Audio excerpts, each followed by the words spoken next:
Oi, boa tarde, engenheiros, arquitetos, designers de interiores. É um enorme prazer tê-los aqui hoje no 5º workshop Audium De Acústica Arquitetônica. Essa é a 5ª edição e a gente traz aqui informações técnicas sobre acústica, ao mesmo tempo em que há a possibilidade para todo o mercado baiano ter acesso ao que existe de mais moderno em produtos, através da visitação dos estandes, das principais marcas nacionais e internacionais. Eu gostaria de agradecer a presença de cada um de vocês, profissionais interessados em tornar ainda mais rico o aprendizado e a utilização da acústica nos seus projetos comerciais, residenciais ou industriais. Um projeto complementar, que é o projeto de acústica, sempre agrega. E isso é muito importante, agrega sempre ao projeto arquitetônico. Gostaria de aproveitar também para agradecer todas as empresas que participam e patrocinam o evento. Knauf, Trisoft, Ambi, Ova, Placo, Diarco, Wenger, Armstrong, Sebrace, Viapol, Albicon, Sangoben, Multinova e Cortinas Proacústica e Atenuação. Para nós é fundamental que o evento tenha a participação de tantas empresas de ponta, que nos trazem informações de produtos de qualidade, com modernidade e tecnologia. Temos de agradecer também o apoio institucional do Solar Cunha Guedes, Ademi Bahia, Sinduscom Bahia e do Conselho de Arquitetura da Bahia, Cal Bahia. Para abrir os trabalhos e lhes dar as boas-vindas, eu convido a coordenadora técnica do evento, a arquiteta Débora Barretto. Que bom estar aqui com vocês. Bom ver tantas pessoas interessadas, né? Tantos profissionais interessados em proporcionar um ambiente construído mais qualificado. Caros convidados, é com imenso prazer que inicio o 5º workshop de acústica arquitetônica, um evento originado em 2016, idealizado e coordenado pela Audium, que sempre objetivou propagar conhecimento sobre acústica, além de apresentar a diversidade de soluções existentes no mercado. A Audium, que é uma empresa especializada em projetos de áudio e acústica, acredita que é possível fazer e pensar diferente. Nosso lema atual é propagando ondas de excelência. E, portanto, democratizar o conhecimento é parte dos nossos objetivos. Eu e meus sócios, Neto e Cíntia, resolvemos comemorar 25 anos de empresa com o lançamento do nosso novo folder, que ficou lindo, por sinal. Propositadamente, ele não está na bolsa de vocês, tá, na pasta, pois eu gostaria de entregar pessoalmente nosso lounge e agradecer pela presença de cada um de vocês. Aguardo lá vocês para que vocês possam realmente ter um momento mais próximo, que eu não cumprimentei ainda, principalmente. É padrão realizar nossos eventos em um local onde elaboramos o projeto para que todos possam perceber a qualidade acústica. Essa edição está sendo realizada em um local charmoso e sofisticado, que foi construído para celebrar.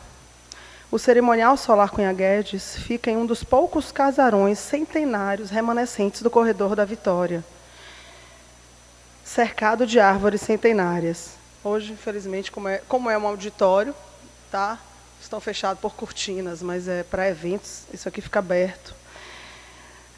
O cerimonial Cunha Guedes fica em um dos poucos casarões, exatamente, onde morou a tradicional família Cunha Guedes. Obrigada ao cerimonial, na figura de Anusha, por ter sido super parceira nesse evento. A necessidade do conforto acústico existe em praticamente todos os ambientes, e os impactos negativos na qualidade de vida é comprovada. Vou mostrar um excelente vídeo para vocês, bem rapidinho, que aborda muito bem a questão da nossa responsabilidade no exercício profissional.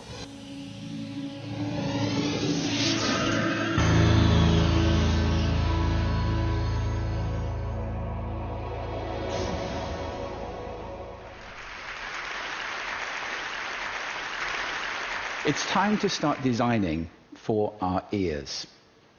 Architects and designers tend to focus exclusively on these. They use these to design with, and they design for them, which is why we end up sitting in restaurants that look like this and sound like this, shouting from a foot away to try and be heard by our dinner companion, or why we get on aeroplanes, which cost £200 million, with somebody talking through an old-fashioned telephone handset on a cheap stereo system, making us jump out of our skins.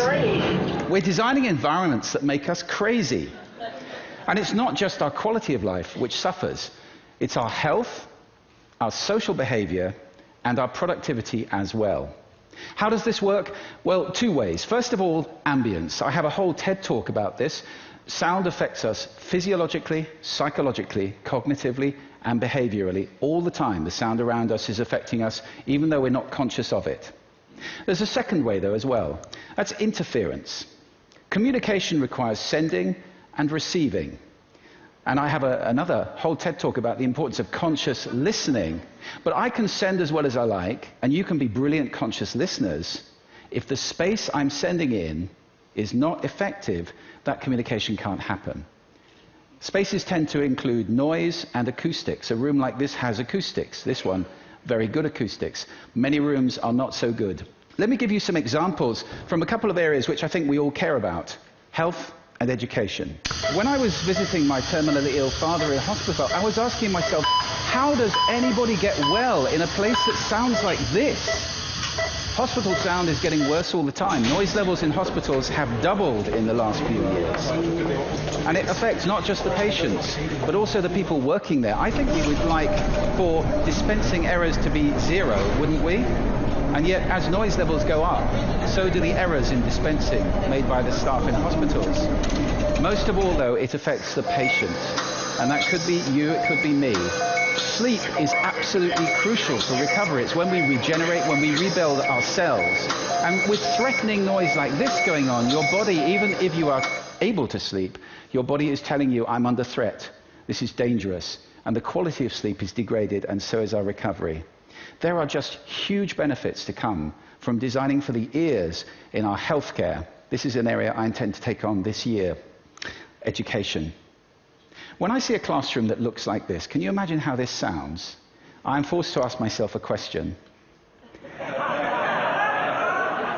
Now, that's a little unfair. Some of my best friends are architects. And they definitely do have ears, but I think sometimes they don't use them when they're designing buildings. Here's a case in point. This is a £32 million flagship academy school which was built quite recently in the UK and designed by one of Britain's top architects. Unfortunately, it was designed like a corporate headquarters with a vast central atrium and classrooms leading off it with no back walls at all. The children couldn't hear their teachers. They had to go back in and spend £600,000 putting the walls in.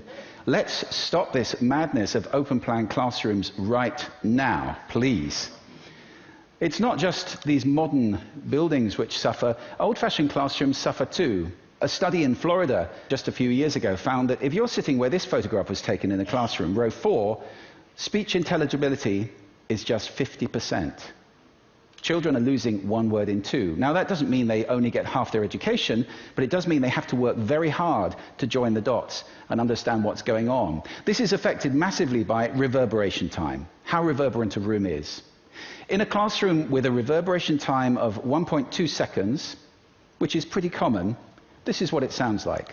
In language, infinitely many words can be written with a small set of letters. In arithmetic, infinitely many numbers can be composed from just a few digits with the help of the simple zero. Not so good, is it? If you take that 1.2 seconds down to 0.4 seconds by installing acoustic treatments, sound-absorbing materials, and so forth, this is what you get. In language, infinitely many words can be written with a small set of letters. In arithmetic, infinitely many numbers can be composed from just a few digits with the help of the simple zero. What a difference. Now, that education you would receive, and thanks to the British acoustician Adrian James for those simulations. The signal was the same, the background noise was the same, all that changed was the acoustics of the classroom in those two examples. If education can be likened to watering a garden, which I think that's a fair metaphor, sadly, much of the water is evaporating before it reaches the flowers, especially for some groups. For example, those with hearing impairment. Now, that's not just deaf children. That could be any child who's got a cold, glue ear, an ear infection, even hay fever. On a given day, 1 in 8 children fall into that group on any given day. Then you have children for whom English is a second language, or whatever they're being taught in is a second language. In the UK, that's more than 10% of the school population. And finally, after Susan Cain's wonderful TED Talk in February, we know that introverts find it very difficult to relate when they're in a noisy environment doing group work. Add those up, that is a lot of children who are not receiving their education properly.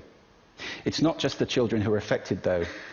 This study in Germany found the average noise level in classrooms is 65 decibels. I have to really raise my voice to talk over 65 decibels of sound. And teachers are not just raising their voices. This chart maps the teacher's heart rate against the noise level. Noise goes up, heart rate goes up. That is not good for you. In fact, 65 decibels is the very level at which this big survey of all the evidence on noise and health found that that is the threshold for the danger of myocardial infarction. To you and me, that's a heart attack. It may not be pushing the boat out too far to suggest that many teachers are losing significant life expectancy by teaching in environments like that day after day. What does it cost to treat a classroom down to that 0.4 second reverberation time? £2,500. And the Essex study, which has just been done in the UK, which incidentally showed that when you do this, you do not just make a room that's suitable for hearing impaired children, you make a room where behavior improves and results improve significantly.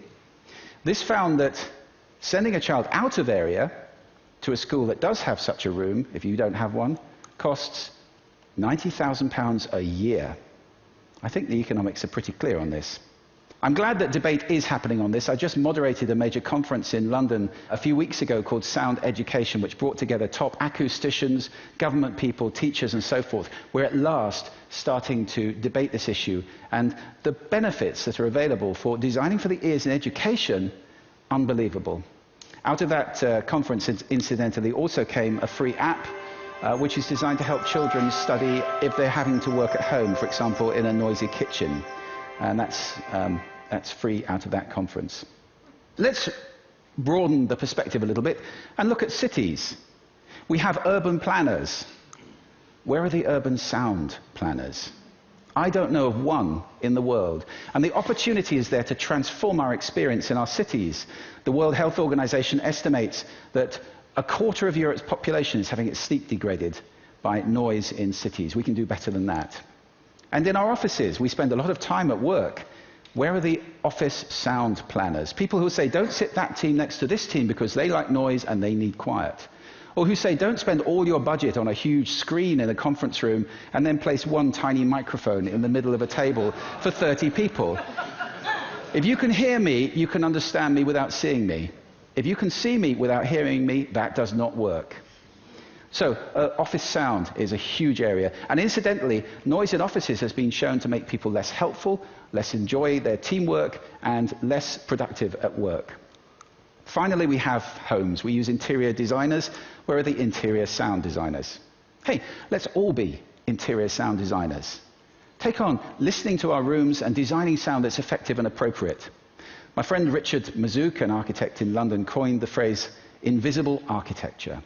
I love that phrase. It's about designing not appearance, but experience, so that we have spaces that sound as good as they look, that are fit for purpose, that improve our quality of life, our health and well-being, our social behavior, and our productivity. It's time to start designing for the ears. Thank you. Thank you.